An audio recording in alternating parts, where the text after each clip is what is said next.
Školský rok sa končí. Pre žiakov je to čas radosti a očakávania letných prázdnin. Pre školy zas čas bilancovania.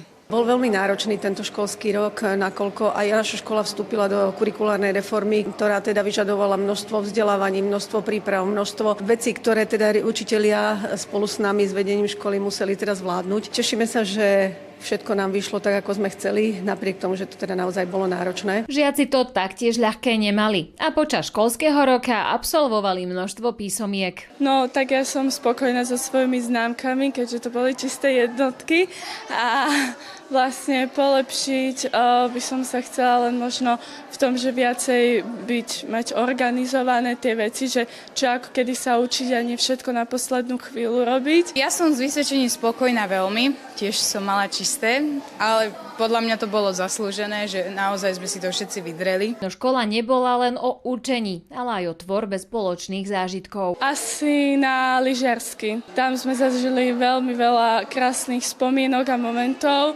na ktoré nikdy nezabudnem.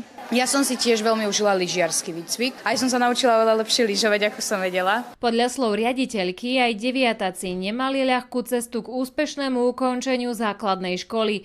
Ale spoločnými silami s učiteľmi to každý zvládol. Želám im na tých stredných školách naozaj veľa šťastia, aby sa im darilo, aby boli spokojní s tým, čo si vybrali a kam sa na ktoré školy dostali. Pevne verím, že budú reprezentovať aj nás ako školu svojimi dobrými výsledkami a prístupom a ľudskosťou. Školy v tomto roku čakalo niekoľko zmien ako kurikulárna reforma, nové administratívne postupy, zákony či elektronické prihlášky. Snáď už v budúcom školskom roku to už bude oveľa lepšie a bude nám naozaj pomocou aj táto forma prihlasovania žiakov na stredné aj základné školy. Na základnú školu na Tulipánovej ulici bolo podaných 147 prihlášok, nie však všetkým mohli vyhovieť.